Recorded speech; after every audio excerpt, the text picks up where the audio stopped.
Fellas, say goodbye to Chuck Sherman the boy. I am now a man. I highly recommend you join the club.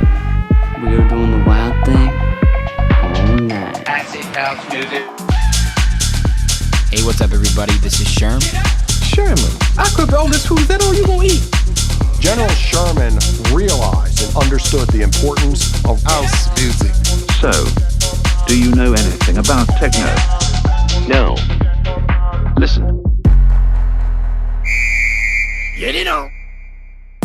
Hey, what's up, everybody? Welcome back to another brand new episode of Sherm in the Booth. I'm, of course, your host, Sherm. Today is Wednesday, July 22nd, 2020. This is episode 119. I am so excited about this one, guys. I had such a blast interviewing Chicago-based singer-songwriter Austin Fillmore. Now, Austin has an incredible story, and it was so cool to hear him talk about his journey so far. In this interview, guys, we talked about his humble beginnings and how he got to where he's at now, his musical inspirations across tons of different types of genres, including rock and roll, hip-hop, and rap. We also discussed how he's built his fan base and found his super fans. He's managed by someone that I actually had on the podcast previously, Evan Price of the Artist Collective, and it's really, really cool to actually hear it from the artist perspective now on what it's like to work with someone like Evan Price. Of course, we talked about upcoming music and his plans for the future.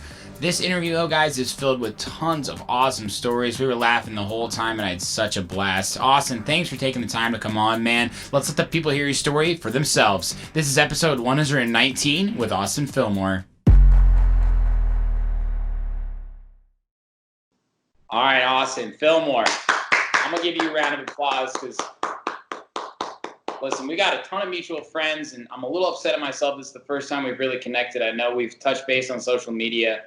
I want to first start by acknowledging you on everything I've heard about you and seen about you. You're a show and proof guy, man. Again, Wiz Khalifa, we were talking about it before we went live. You're a show and proof guy, man. I've had Flynn is a close friend of mine. The Cafe Disco guys I've had on the podcast. Of course, your manager, Evan. You've come up in every single interview in lots of different ways, like collaborations with you, your journey as an artist with Evan, what it's like to manage a rapper who also is influenced by lots of different genres. So I just want to say, man, like, mad props to you. Love your music. You're hustling. You're talented. And I respect the shit out of you for everything you do, man, for real. Man, I really appreciate that, for real, bro. Absolutely, man. It comes from the heart, man. And it's hilarious that, 10 minutes start of our conversation, we're talking about our favorite Wiz Khalifa song. So I'm excited about this, man. Dude, man. At the end of the day, I'm always surrounded around people that, like, we probably had similar backgrounds, just like at the music taste that we went through. And yep. You're 28, right? Yep. So you're, almost, around my age. So, like, our generation is on the cusp of getting older. Yeah. But, man, like, I don't feel like I'm that old. So, like, I don't give a fuck. I agree. I love that too, man. Yeah, that'll be the thing that'll be most interesting to see about really how the next, 5 to 10 years play out when our grandparents' generation kind of, fades away, right? And our parents who raise us, and obviously, to a certain extent, you're a product of your environment, and how you're raised is a huge part of who you are. Mm-hmm. And I think that our parents' generation saw a lot different of a life than our grandparents. And that time is coming now, man. That's how I felt about getting older. It's not like, oh, I'm getting older, that sucks, life's over, right? Every day is more exciting for me, to be honest with you. Especially being in the music industry, right? We're a master of basically how we want things to play out, man. And that's our jobs, and I enjoy that. But when people always used to say I'm getting older, I was like, oh, it must suck getting older, right? Because things aren't as exciting anymore. And I think our generation, millennials, and even one up and one down are like, nah, fuck that, man. The older you get, the more you learn, the more people you meet, the more experiences you have. The better. And yeah, this is episode 119 of the podcast, man. Congratulations. Thanks, man. And I think I've had probably at least 90 different guests at this point, maybe 95. A few rappers, a few singer-songwriters, lots of DJs, obviously. people from all different sorts of industries, health and wellness, music industry, of course, too. And I feel like every interview, man, like I learn not only more about other people, but more about like myself. And I had a deep conversation actually with one of my personal mentors, and I was telling him, I was like, you know, for a while, I was too caught up in trying to be big, like me, like my name, like Sherm, right? And I'm trying to like do other things that people are doing, and I lost track of what I wanted to do, which is literally just talk to people like you, man, and learn from you. And I got into that again in the past 2 years, and I feel so much more fulfilled. Like I don't need a blue check mark to enjoy life. You know, Exactly. that's great, grand, wonderful, man, but that will come with time, and who knows when something like that will happen. Not even like that's a verification of validity, but Yeah. That's not what verifies you. that's not what verified means, man. You know what I'm saying? Yeah. That's funny how that blue check really don't do nothing. No. It don't. It don't, you know? No, it honestly, it's something that I feel that our generation is really coming to grips with. Is just because the world says you're hot shit doesn't mean you are. Exactly. Exactly. You know what I mean? Exactly. So, yeah, and that's been probably the best part about the podcast for me is really getting back into it, which is I love talking to people about what they love, man. And like I started off, that's why I'm excited to talk to you, because you are obviously someone who loves what they do. You wear your heart on your sleeve. You've worked your ass off to get to this point, and I'm excited to hear your story, man. Thank you, sir. Thank you, sir, man. Of course, Austin. Let's start at the beginning then, man. You live in Lincoln Park right now. Are you a Chicago guy? Where were you born? I was born at Rush, you know, the hospital that's on 290. Yep. Yep, that's where I was born. We lived in the city for a few years. When we dipped out to the Burbs, went to Bolingbrook. Mm-hmm. Got crazy, a little crazy over there. And then so we popped to Naperville. And then I graduated from Oak Park. And then right after that, moved back to the city, which I was living off of North Avenue, Austin. Sure. I graduated. So I was like right on the edge, you know what I'm saying? Right. And then, what happened? So then bounced around between the city and the burbs, got into some trouble, went to jail, got arrested for selling cocaine, went through that stuff, came out of that on the other side of, well, I'm never going back to jail again. But also, I don't know if I really want to do this school thing, so let me try something else. So music was just always a part of my life because I grew up in church and my dad's a pastor and my mom played piano. So growing up, we were required to play like an instrument and a sport. So I did 3 sports and I did 3 instruments. And I put the instruments down, like around middle school time to focus on sports, basketball specifically, basketball and soccer. Nice. But yeah, hella dope. But then, I was finding myself like in the cafeterias, like freestyling and shit like that. Yeah. Having a good time. And so, time goes on, you get older. I go through all that stuff, and I'm in jail, and I'm like freestyling for the inmates, we're just having fun. And someone was like, "Yo, you should try doing it when you get out, man, because you're kind of good." I was like, "Oh, you think?" He's like, "Yeah, you should try it." I was like, "All right, well, I guess maybe." So then I remember I got out, my mom picked me up, and the first thing I had was like Subway, and she was like, "All right, so you ready to go get a job?" I was like, "Wait, what?" I gotta get it. No, I don't really want to. So I was like, fuck, I guess I'm really trying to do this music thing. And, still try to go to school at the same time and, do all that stuff. But it was just been a journey, bro. One thing has led to another. And everything that I've gotten is just having, it's from having different relationships with people. Yeah.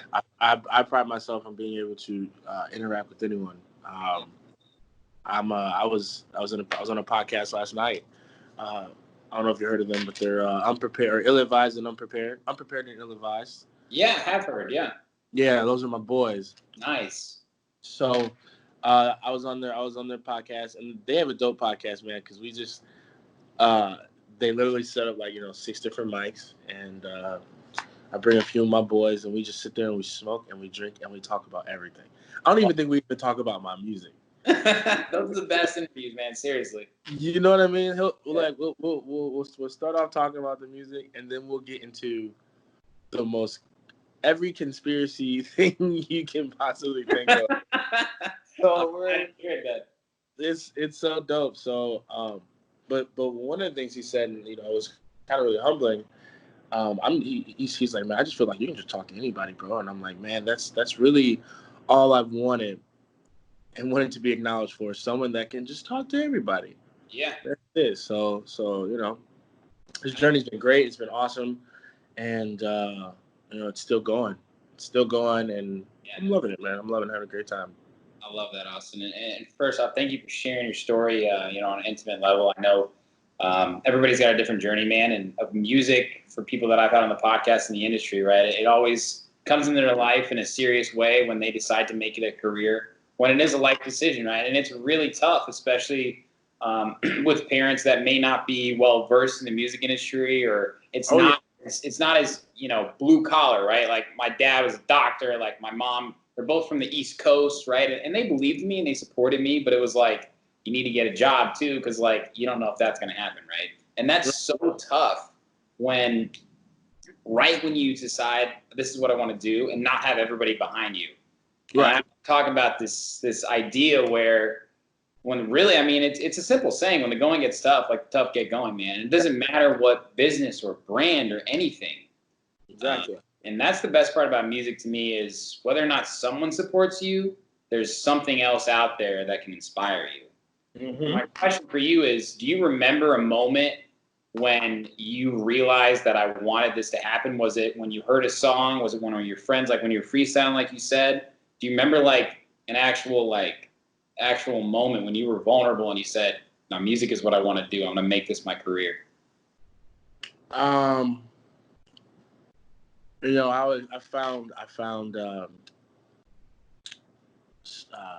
found happiness in being the center of attention.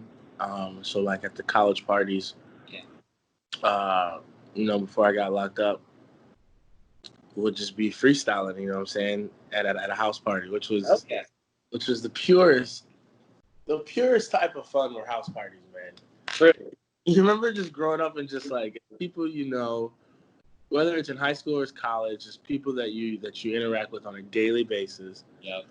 And you're just you're getting fucked up out of your mind. You know what I'm saying? It's just it's awesome, and you're young, so it's like everything about it is a rush. You gotta get liquor. Okay, how you gonna get liquor? You ain't got no ID. You're gonna steal it, or you're gonna call someone who knows someone. At the parents' home. How's everybody getting to the party? We can't have too many cars out front. Yeah. Too many cars out front. You know what I'm saying? That Midwest life. Yeah. You know what I'm saying? And and then like, when I was in college, I went to this junior college in the suburbs. So the football guys, they all rented a house by the school. It was like a 7-bedroom house. Next thing you know, like that's the party spot. I'm talking about everything you think that could happen happened at that house. Yeah, I hear you. And so, what else happens? People get drunk. They want to freestyle. So this is around the time of Lil Wayne. So everyone wanted to freestyle and stuff. And back then, if you could freestyle, man, the girls were looking at you like you were the man. So, that's how it started. But I think the moment I realized it was, I said I wanted to start doing it, and so then like I just started meeting these random little suburb kids I started doing it with, and I remember we did a show. We did a show at this place called Club Glow. Club Glow was a place in Buffalo Grove. It was like one of those zero gravity type clubs. But it was inside of a fucking bowling alley. Club Glow, all right. Inside a fucking bowling alley. But I just remember, I'm like, man, I don't know. This is like something good's about to happen, bro. And it was like this little duck off club. The club looked dope. The lights. All you needed was something that looked like a fucking glow in the dark tag, laser tag thing. You know what I'm saying? So it's guys are like, yeah, we're gonna drink Red Bulls. It's like, yo, what the fuck is this? So my black ass come up there, And the dude who's throwing this, he's like one of those, like those Lake Park type of guys, like those techno dudes with the spiked hair. And he wants to be a club promoter, but wants to do it in the burbs, not the city. And they're like 16-year-old girls, and he let me perform. I was in a group back then called Special Education, and I just remember seeing all these people just they're going crazy. Hell yeah. And I just remember looking, and we weren't shit. Like we really weren't that great. I just remember looking and being like, yo, this feeling feels absolutely fucking amazing. Yeah. And then I was just like, I'm just gonna keep doing it. And, you know, everyone that I started with, the people you start with are usually never the ones you finish with. You know, like I remember I started with so many guys, man, and they just kept falling off, and I told myself I'd never quit. Yep. And I remember there's one moment, one of my best friends, I remember we were like 22, 23, and he was like, yo, you know, and by the time we like 25 and this just gonna pop off, like you should probably like try to find something else to do. Shit. And I was like, in my head, and like my natural reaction was like, yeah, you right. But in my mind, I'm like, it's gonna pop off by the time I'm 25. But in my natural reaction, I'm like, yeah, you're right. But in my head, I was like, wait. I was like, you know what, bro? Even if I do turn 25, I can't see myself doing anything else. So, you know, years later, I'm here now. I'm still doing it. So, like, you know, I think about those moments often. So do I. You know what I mean? Austin, I know exactly what you mean, man. And it's a conversation that comes up. Like, I always love asking that question because it usually kind of leads to kind of what I was talking about earlier, right? Where it's just like, when the going gets tough gets going, man. And it's really, really hard because in the beginning, everybody wants to be a part of it, especially when you're young, right? And that's a fun thing to do, and people are pumped up about it. And then kind of like what we might call real life comes at you, and they're like, all right, well, I'm not going to do that anymore. And then people grow up, and those friends that now are married and have kids don't come to the shows and don't go out partying and stuff like that. And then it's just like people like you and I that are there. Yep. And I realized that I actually have made more true friendships with people like you who are so determined to make this happen. Yep. And that's been the most special part for me, is because it was really tough for me to honestly say goodbye. You know, like, it's okay to stay in touch with people, sure. But I was like stressing myself out trying to maintain relationships with people that weren't pursuing music over a long course of time, right? Mm-hmm. And people, it's tough because unless you really love it, it's tough to do every day, man, right? Because, right? Like, I maybe at one point thought to myself probably a few years ago, I was like, I'll be playing on big festivals, no big deal, man. Like, I'm going up, up, up. And the thing is, you go up, up, up in the very beginning because everybody's like, this is awesome, this is great, they're supporting you, you feel it, you really feel it. But you feel it even more when no one's supporting you. Right. Yeah? Right. Okay. And you got to keep going through that, man. And a lot of people don't make it past then. And I think a lot of people are not going to make it past what's going on right now because those little things, the live shows, kind of what most of us do it for, that experience in person. Are they doing it for that? Or are they doing it for the love of music? And we'll find out. So I 150% relate to you. And that, again, that's why I asked that question, because it always kind of leads to the point where we're at now, where we've kind of revised our plan. We know what our long-term goals are. And we got serious about it. Yes. Yes, exactly, man. Exactly. Well, who were some of your influences then? And do any of them still apply now, I guess, to your music process? I mean, when you were freestyling, you said Lil Wayne. We're talking about Wiz Khalifa. But you're a rock star. You told me you were a rock star, man. Man, I also was listening to Kings of Leon, and I used to listen to 311 and Sublime and Weezer. Nice. Fucking Dashboard Confessionals, bro. I listen to System of a Down. Dude, we have the same music taste. my Chemical Romance, like Hawthorne Heights. Wow. Dude, I used to listen to Breaking Benjamin too. Same. Like, I was literally all over the board. And It was around, which you were probably a little younger in this time, but you know the mix CD where you got to burn a CD. Oh, of course. Yeah. Bro, I had like, it go from a 50 Cent song to a Kings and Leon song to a Lil Wayne song. Like every song on my mix CD was different, and that's how I listened to my music, Bro. So it just makes sense that when I make music, like I can't make the same song every single time because I hate when it's the same song coming up on my song. I want to rock out. Next time, then I want to hang out the window, swing out. Like I just want different feelings. You remember when you would have a CD and you would like know the song you want to go to and you like track 9. Then you go track 2. you made the CD so you know where it's at, and that's the whole reason.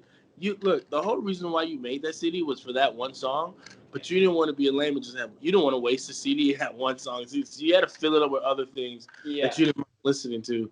But the first song you went to, dude, I remember. Yeah, right. all you went to was that one. That's me back, yeah. And like friends that would have a car that would like first get a car and they were like, all right, we're taking my car, and it was all based around a CD that you recently made. Exactly, 100%. Motherfuckers were like trying to rig their speakers and make the bass sound all big and shit. Yeah. Oh my god, dude, the homies that would have like subwoofers in the back and they wouldn't even have a trunk. Like I played lacrosse in high school, and that was a big, like pick each other up, go back and forth to practice, games, all that sort of shit. It wasn't as widely popular, so we had to transport ourselves. So it wasn't like a school sport technically until I was further into high school. Right. Anyway, I remember there were so many guys. We'd have to put bags in one car so that people could get into one because they had the subwoofers. And it was just like, I remember we used to play a milli, dude. We used to play a milli because it had sub game like none of a milli. Get in.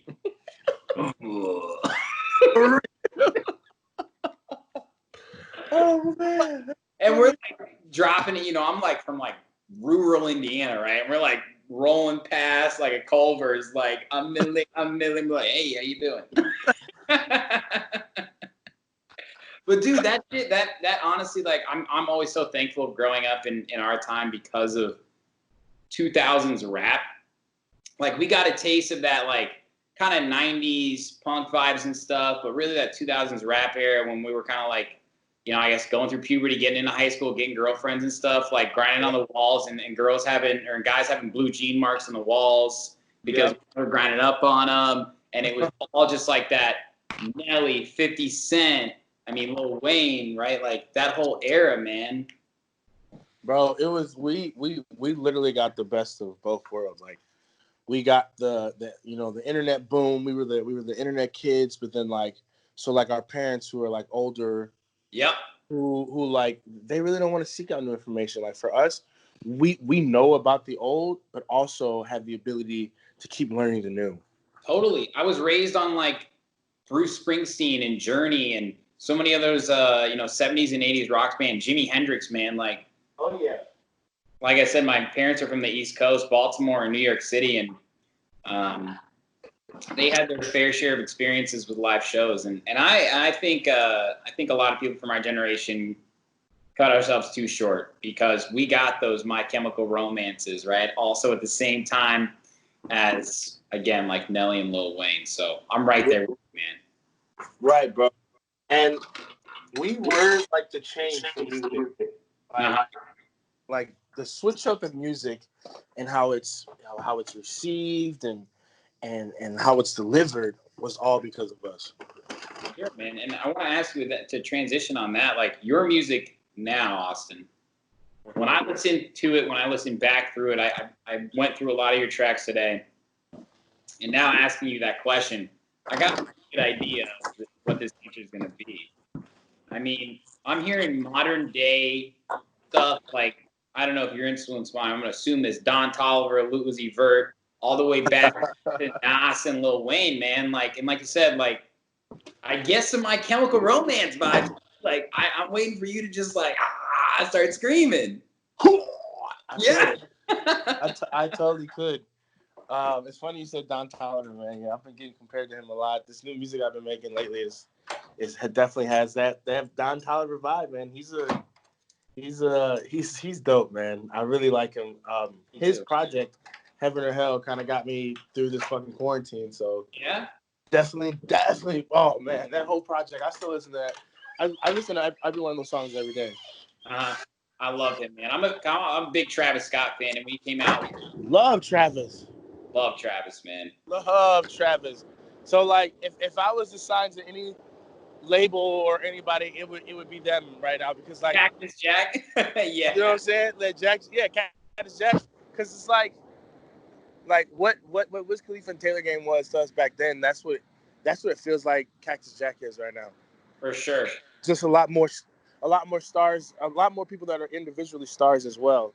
Absolutely. I feel connected to them, dude. Like, I have so much Travis Scott merch. Like, there's something about him and his brand and everything he represents. Like, I'm a huge Nike guy, and I love, like, live energy. And that's kind of the thing, too, like, that I want to ask you about as well. Like, with live rap music, right? I think that there was a lot of mixed opinions about live shows because that sort of rap was blowing up at the same time as electronic music.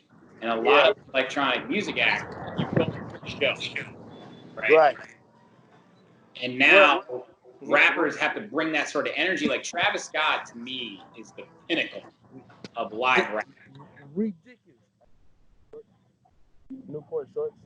Yeah, he's ridiculous, bro. And he was able to blend what Kid Cudi and Kanye West started and make it huge. You know what I mean? And look at him now, collaborating with Kid Cudi, man. Like, gosh, I love that. That's gonna be huge. You know who else? I like? Yeah. I might get slack for this on your radio interview, but Post Malone, bro. That dude's. Bro, I love Post Malone. I love Post. Dude. He did a song with Travis Scott and fucking Ozzy Osbourne. Yeah, DJ Khaled, right? No, it was called. I gotta look at the project, but he had those three on the song, Travis Scott himself and Ozzy Osbourne. Like, what the fuck? Who thinks to get Ozzy Osbourne? And the song was so dope. Bro, that's gonna be you. Huh? That's gonna be you. Oh man, I'm ready. I'm so ready for that, and cause I'm gonna be the rapper who does bring back those people, like, you know how he brought back Ozzy. I'm gonna go get the dude from My Chemical Romance. Yeah. I'm gonna go get the lead singer from Weezer. You know what I'm saying? Panic at the Disco, dude. You're gonna like get all that shit. Panic at the Disco. Yeah. Yes. What? Dude, yeah, of course. Panic at the Disco was so lit. For real though. But my question, Austin, is with all these different influences, and obviously you are physically, emotionally, spiritually influenced by these people musically. What would you define as your genre, if you could? Like, if I was saying, hey, this is my boy Austin Fillmore, like, he's this type of music, what would you say? Man, I kind of think I pride myself on not having a genre. Yeah. That's an answer too, man. You know what I'm saying? Yeah. Like, you know, I don't know, trap, pop, something. I don't know, bro. For me, everything's just a feeling. It's just a feeling, dog. Yeah. I'm just feeling my way through it. I hear something I like, I'll make it. So it's like the open genre or something, maybe. For real though. Open genre works, man, and I think that's what a lot of rappers today kind of exemplify, right? Like, again, to like talk about trap.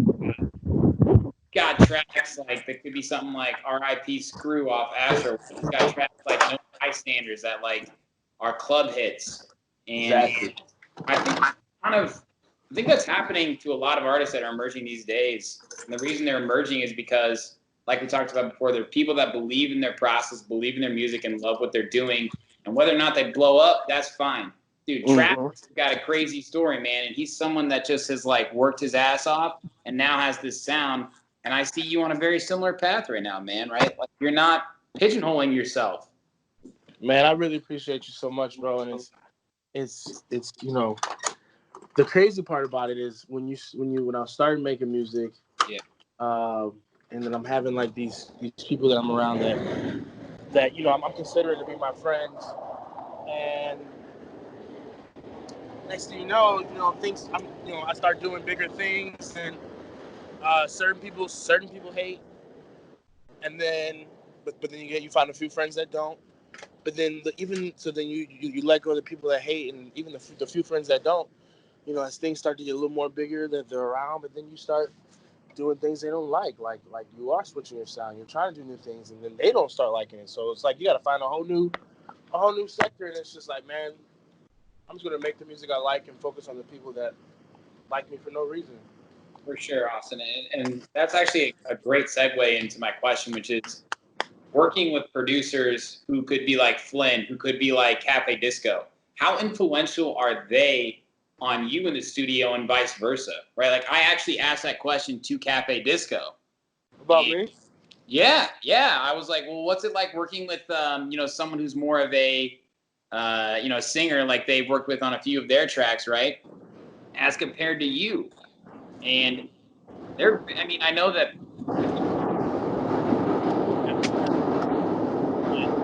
My question for you is, what's it like being in the studio working with actors who are different?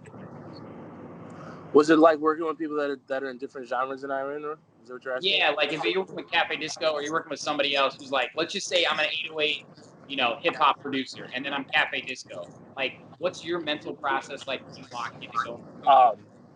I'm very open, bro. Like so, Yeah. like I don't. I walk in, I try to have as bubbly as a personality. You know what I'm saying? Just going there like, oh, okay, boo, let's do this. And for me, like my creativity is sparked by the creativity of others. So I just always tell like for me, like I executive produce. Like if I go in there, if we go in there and with the mindset for making something from scratch, then it's a collaboration. Obviously, still a collaboration if I'm going in there listening to their beats. I'm like, yo, what you created has just inspired me to create something over that. So then we go in. So I stay open and I let the music speak to me. And I don't judge anyone. I listen to everything. And I'm honest with people. I'm brutally honest. If I don't like something, I'm gonna tell you. So you got to be prepared. And I think real artists appreciate that one aspect is that I'm just not the guy's like, yeah, I like it, and then you don't hear from me. You know what I'm saying? Yeah. Like if I say I like it, I like it. If I say I don't like it, I'm just like I don't like this particular song. Doesn't mean I don't want like another one. So keep showing me more. You know what I mean? Absolutely, man. And from an electronic producer standpoint, that's how it has to be. It doesn't even have to be electronic music, man. Like you have to get on the same page in the studio, especially. Do you make most of your music in the studio, or do you do a lot of things where you buy a beat, or work with someone who makes a beat, or you make the beat first, like songwriting? Lately it's been just creating in the studio. I've been blessed to have been able to work with people like Milk and Cooks. Yeah. And so Paul from Milk and Cooks has become a good friend and also a writing buddy. So we got a lot of stuff in the works too. So I've been over there a lot lately, but lately it's just been popping in studios. I've always been. That's one thing that has never stopped in my entire life. Throughout everything that I've ever been through, I'm always recording. So I got songs there, bro. I got thousands of songs stacked up. So I'm finishing up. I just sent off to my distribution label a project that's going to be dropping in August. Yeah. August 7th. I'm going to start promoting that soon. We have another project that's going to be coming out. It's getting mixed right now. It's going to come out in October. And another project that I'm getting mixed right now is going to come out in November. Dude, let's go. Mm-hmm. Shit ain't stopping for you. It's not, man. I'm just gonna keep grinding, keep making this music, bro. And that's it, man. I love it, man. I'm passionate about it. And people like Flynn. Like I fucking love Flynn. He's a fucking cool ass motherfucker, man. Yeah, he is. and I think people like him appreciate the fact that I'm not really into the house scene, but if you throw me a beat that I like, fuck it, I'll try it. And then we had that "Do It to Him" song. Bro, that track is so hot. Shout out Brad Varsity for that too, bro. Cause yeah, Varsity, it's awesome. It's awesome to do songs with other rappers on beats that both of us are not used to, because then I was inspired by his verse. I was like, okay, that's what you did. Okay, let me try doing it this Right. way. You know what I'm saying? So Right. Now that track, first time I heard that, dude, Flynn sent that to me. I mean, you know how much longer it got released after you guys finished. He sent that shit to me, and I already oh,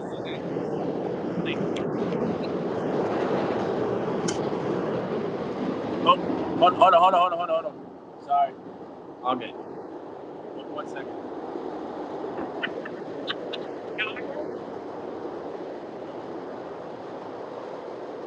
Chicago train, baby. Chicago train, man. I actually love that just went by. This is a raw interview. Backyard right here. There we go. That's not bad. It's decent. It's cool. It's pretty chill. Greenery, man. For you. Yeah, but like I said, when Flynn sent that to me, I already knew you guys, and I knew you guys was all playing in, and it was a great combination of all of your guys' styles. You know, Brad kind of got that Mac Miller, a little more sing-along type vibe, like got that Don Toliver, but like Lil Wayne, like kind of like verbiage and stuff. And Flynn kind of challenged himself with the build-up and break, and then the drop, of course, is Flaninho style. But dude, just like tracks like that are like make me excited for the future of music, man. Like collaboration. I don't know who I saw tweet this. Shit, it might have been you, man, but like it was some electronic producer who was like, I can't wait to see rappers and other, you know, singer-songwriters go out of that traditional frame of what, let's call it top 40 rap, right? And this is kind of what Post Malone and Travis have done, is develop a new lane. And I love Migos and stuff, right? But they have a framework, right? They have a lane. It's kind of the same thing over and over. And that's fine. Cardi B, same thing. But it's people like you and Brad who are like paving your own lane, and then we're all kind of gotten on this new highway together, right? Exactly. It's creating a whole new vibe, a whole new thing, energy in Chicago, and I'm glad it's happening in the city of Chicago. And I think we're gonna be putting Chicago here on the map once they start realizing the amount of talent that's just here. You know what I'm saying? That's all we need. And you know, I wish the people that did blow up in Chicago actually blew up in Chicago. Yeah. You know what I'm saying? But you know, it's what it is. I know, man. It's an interesting scene here, but I couldn't agree more, man. There's so many talented musicians here, and it's going to happen for us because we're a city that's built upon hard knocks, right? Not to say New York or Los Angeles isn't as, but when you just look at big cities in the U.S., those are markets where a lot of people who do kind of get a taste of it in Chicago go to. But now I see a lot of people like you, maybe even like me, right? I don't even usually say that, but I've been here for 5 years fucking cutting my teeth doing this shit week in, week out, man. And I'm saying I rep Chicago. Like, I'm not going to go to Los Angeles or New York and try and do something else there because we got a great fucking city here with some awesome people and some talented motherfuckers.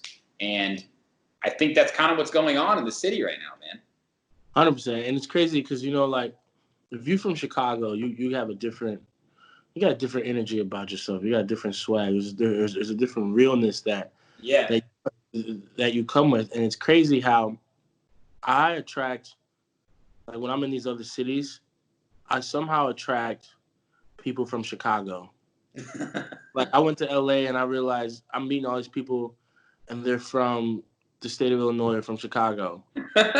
And it's like, damn, like, and then the LA people I meet, you know, they're cool or whatever, but it's just there's just a certain energy about someone that's from the Midwest that they have, and we find each other always. Yeah. So true, man. Speaking of people with big hearts from the Midwest, your manager, Evan Price, co-founder of Artist Collective, man. I'm very influenced by him in many different ways. He's a smart guy, head on his shoulders, hard worker. He's your manager, of course. I just want to ask simply, you know, what's it like to work with him and help build your brand together, man? I hate it. I hate him.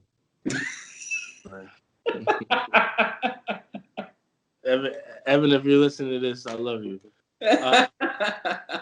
Evan is man.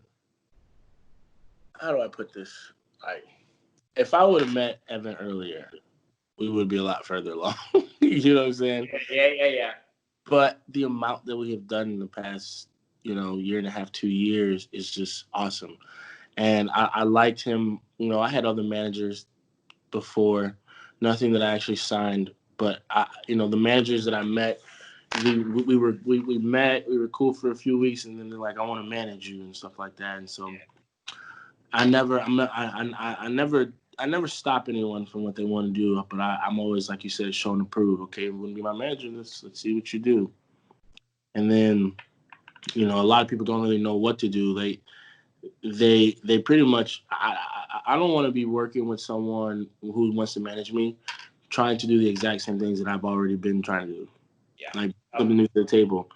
And, even before Evan, I was managing myself. My House of Blues shows, I got that myself. My festival shows, I got all that myself, But now having someone like Evan, who we've combined efforts, because he has a goal and a plan, I have a goal and a plan, and we realize that for our goals and plans to work out, we need to help each other. Yeah. So, we're damn near in the process of starting a label because we know so many different artists and stuff. And that's like our next step is just bringing everything together. But I'm so blessed to have him, man. He turned me from an artist to a pretty legit business. My branding has gotten better, and we're trying new things. And he allows me to really just focus on the music aspect. And there's other business sides to it that I really, I should know, and I do know, and I learn, and I sit there. But for the most part, I'm like, Evan, just handle that shit because I'm trying to make some more songs. Yeah. And he does it, man. We start venturing out into doing the ads and stuff, bro. So it's For sure. wow, man. So Yeah.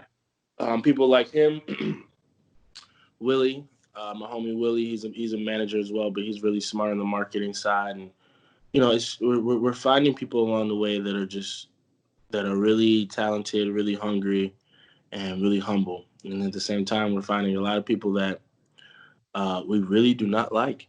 Yeah. Me and him have a list of people that it's a short list that, like, if we see them, like, it's like, oh, I'm gonna knock his ass out because, like, we were so nice to you, so you better hope you don't see me. And as soon as we blow up, like, don't hit my line, because if you do, I will answer and we'll tell you to fuck off. Yeah. I respect that, man.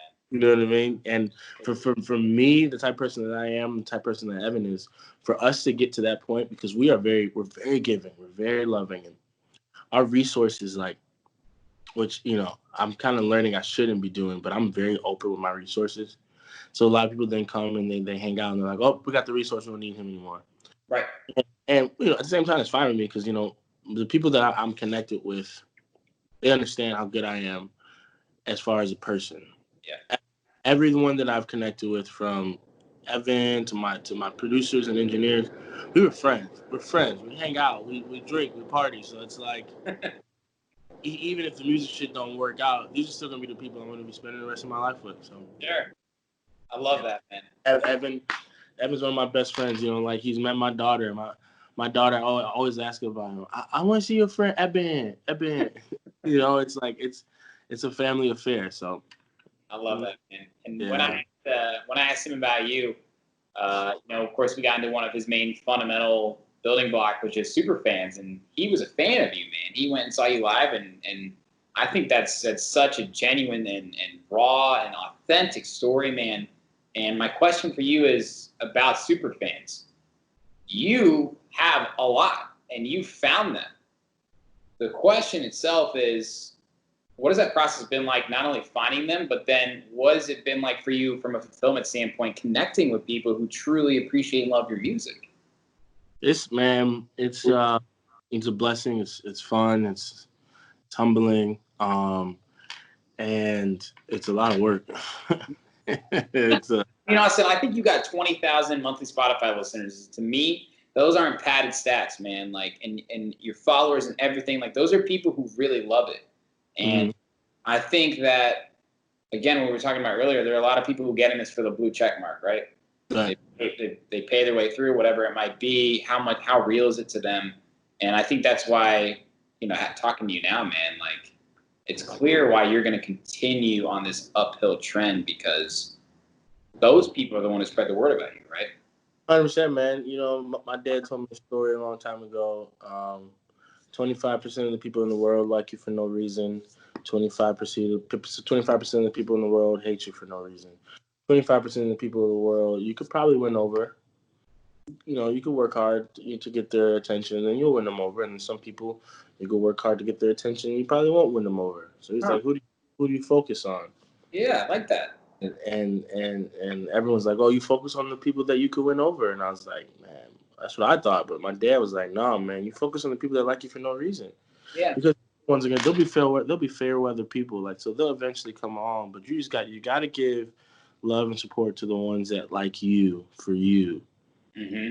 Those are the ones that are gonna, be your super fans, be the ones that love you forever. That's how Wiz Khalifa is able to eat forever. That's how Nas is able to eat forever. And Wiz Khalifa super fans talking about Grow Season 15 years later, right?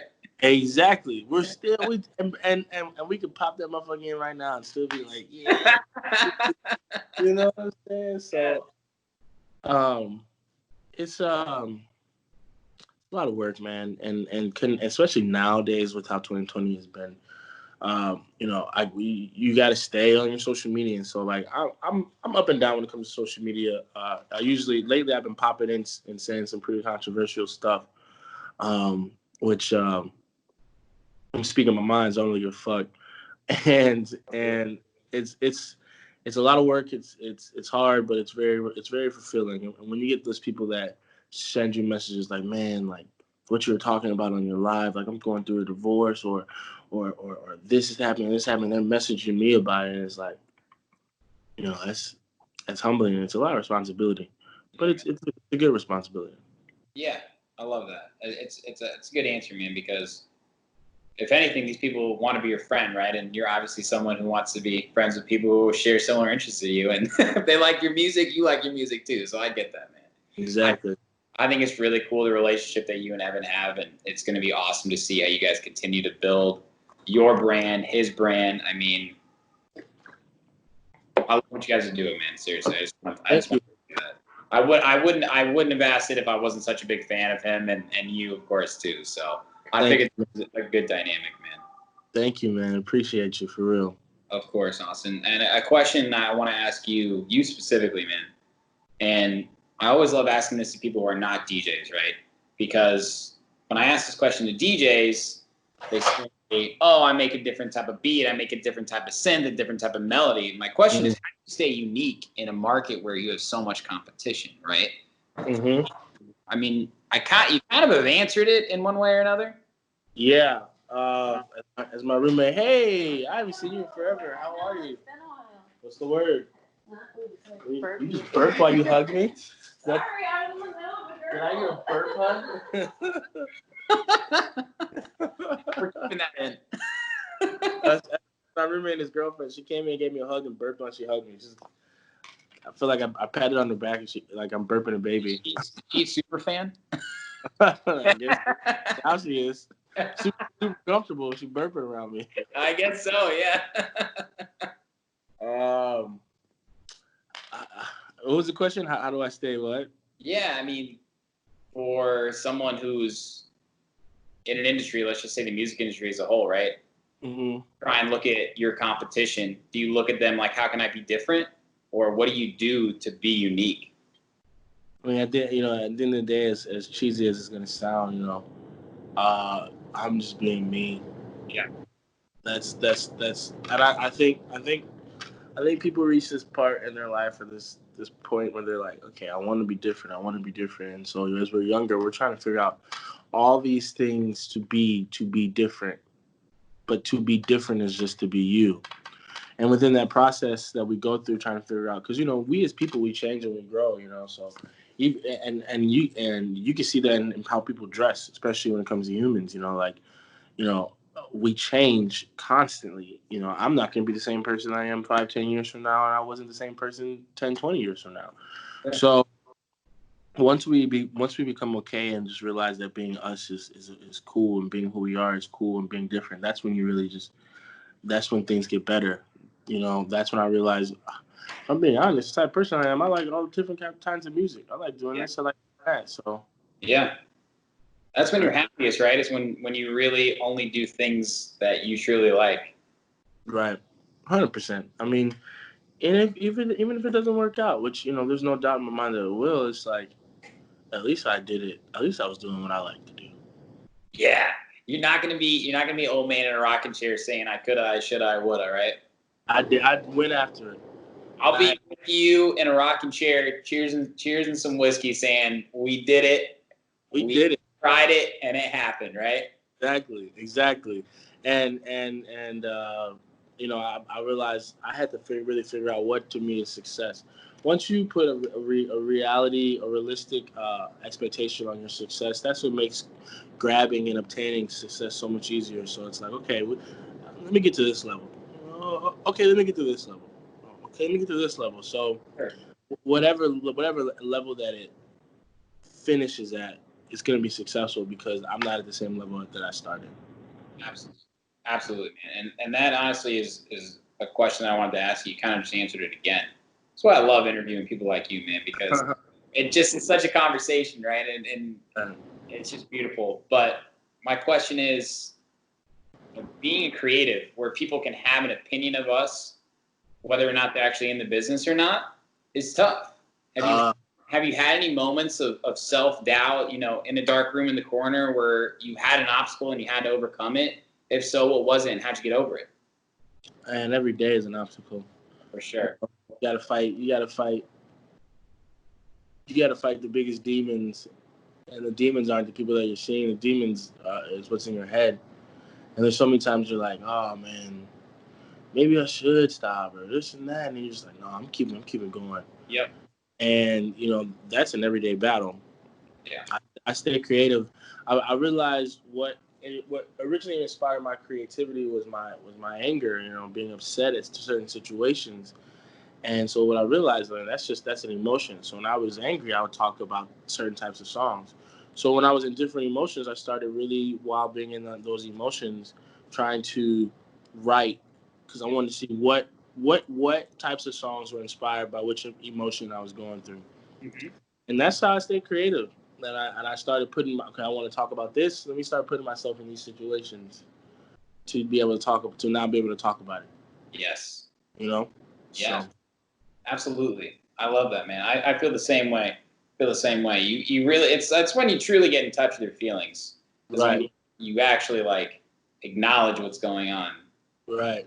It's tough for a lot of people, man, because I think it's kind of the society, at least in America, especially for a man in America, right? It doesn't even matter what race, man. It is this perception that we have to be strong, that we have to be brave, that we have to make money, that we have to supply.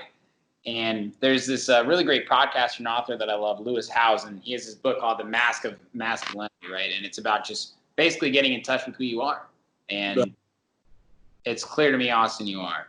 So thank you. I appreciate that. It shows in your music, man. And speaking of your music, one of the last questions I want to ask you, obviously with coronavirus putting pretty much everyone in the music industry on the bench, right? You're someone who's had a lot of great performances, man. You've played some awesome shows. I mean, big clubs in Chicago, North Coast too, right? You're a performer, man. I know you want to. I want to as well. And a lot of times when I'm in the studio, I'm making music so I can play it at the club or play it at the festival or have other DJs, right? And I think you do to a certain extent as well. Are you looking at music differently, knowing that it might be a different outlook for the rest of the future for live music, or how is that kind of affecting your taste making process? I feel like once someone comes to grips with the fact that things change, and that like you said, when times get tough, the tough get going. For me, it's when times change, the chameleon changes with it, and only thing that's changed since quarantine is just my experience is different. So you're able to, before quarantine, we were able to go out, we were able to party, we were able to, in essence, distract ourselves from the fear of having to confront ourselves. Because there's some things about ourselves that, that we don't like, or there's some things in our mind that we know we should be doing and talking about. And, the best thing about this quarantine is it forced me to be in the house. It forced me to have to face myself. So now the music that I'm talking about, things that I'm talking about is that process that I went through for that, and realizing that this is what I really want to be talking about, and I'm still gonna talk about everything else because I like that fun or whatever. But there's a part of my life, and for me, it's a God factor, it's a Christian factor, I'm very. I used to not be really in tune with the news and stuff like that. Like now, I feel like I have to be. You know what I'm saying? Same. So I want to talk about that stuff. I want to put in my music, but I just don't want to say what everyone else is saying. I want to think for myself, think critically for myself, use my gut, and speak the message that I believe is the message that I'm supposed to be speaking. That was one of the best answers ever, man. For real. Thanks, man. Thank you. That's truth, man. This has been a great interview. I want to know what you got coming up for the rest of the year. You mentioned some music. How many releases can we expect? You got 1,000 tracks in the bank? I mean, goddamn. I got 1,000 plus, man. What do we got? What we got coming up? Okay, I'm driving a project called They Don't Get It. It's gonna drop August 7th. I got three songs in that project, all produced by my homie Wonder Kid, homie out of Miami. I got Brad Varsity on one of those songs. It's called Goat. We're gonna be shooting some live studio footage stuff for those songs. I got some singles that I'm getting mixed right now. I got another project that I'm getting mixed by my homie Austin, who lives in Nashville. Okay. Who me and him, he lives in Nashville, but we get online together and we make beats together, and he fucking kills it. So I have him mixing a project, that crazy project. All right, so look. My homie Remy Prosper, who I met through Evan, is a producer out in LA. So I had these beats that I recorded with my homie Kari. I'm in a play. It's called a hip opera. And so my buddy who's in the play with me, who sings opera, he also records, mixing masters and stuff. So I recorded some stuff with him. I recorded over these beats from this kid in Europe. Long story short, the kid in Europe, wanted like $1,000 per beat or whatever, and I'm like, shit, I can't pay that shit. I'm not about to do that. And so I took the vocals from the song, and I gave it from those 5 songs, and I gave it to my homie Remy. I'm like, yo, can you build a beat around this? He goes, yeah, I can try. And bro, he made, I think, my 5 best songs. and it was different than how we usually do it, like how I've usually done it. Usually it's I get the beat, you make the words to it, you use that. This time it's like I just had these words over beats that I couldn't use, so it was like he had to listen to those beats, get the timing down right, and then create this whole new song. And it's like would I have been able to rap over a beat like this if I had the beat prior? Right. You know what I'm saying? Completely. You say what? You flipped it. It was a completely flipped script. Yeah. But I didn't want to give up on these words that I said, because I was like, bro, this shit feel good. Like, what? So, yes, I'm getting that mixed by my homie. And then the guy who made the beats, I was like, yeah, let's get it mixed by someone else. I'm having my homie Austin mix it, and then have someone else master it. But man, that project's gonna be hella dope. And then I got some crazy stuff coming out with Milk and Cooks. One of the songs on They Don't Get, it blends into another song. Well, I'm not releasing that song till way after. And that one is a fucking banger. And that motherfucker I'll have to send you some shit so you can peep it out. Please. But man, I'm just in the studio, I'm creating. So I have between now and October 2 projects, one 3 tracks, one 5 tracks, and I think like 2 or 3 singles. So God damn, you're ready to go. Ready to go. Oh, you always gotta keep one in the chamber. I keep a few in the chamber. Yeah, you got an extra mag in the back pocket too, it sounds like. You know what I'm saying? I got the bomb strapped to me. We're blowing this bitch up. Yeah, bro, for sure, man. You're totally locked down in the studio. I love that. Oh man, all the time. Hell, awesome. Well, dude, I'm so excited to hear that music. I'll definitely support. Please send it to me. That's one of the benefits of the podcast is people telling me about their music coming up. I'm like, so you can send that to me before it comes out, right? All right. No, I got you. I'll text some stuff to you.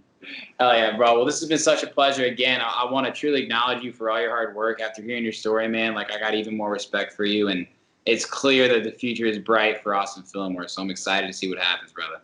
Thank you, man. I appreciate it, my guy. No problem, man. I'm excited for this episode to come out. We'll be in touch again soon, and you have a good one, okay? Yeah, when you planning on dropping this one? Next Wednesday. All right, just let me know. Send me some clips of it or something. Matter of fact, I'm gonna take a screenshot. Bam, and then I'm gonna post on my story or whatever. But just let me know so I can promote it. Oh, for sure, man. I'll send everything to you guys. Do you have a logo? Yeah, holler at Evan. He'll send it to you. Okay, sounds good. I'll text him. No worries. My man, dog. Love you, bro. You stay smooth. Hey, same to you, man. You keep enjoying those Southwest salads for me, okay? I will. All right, I'll have a good one, man. Peace.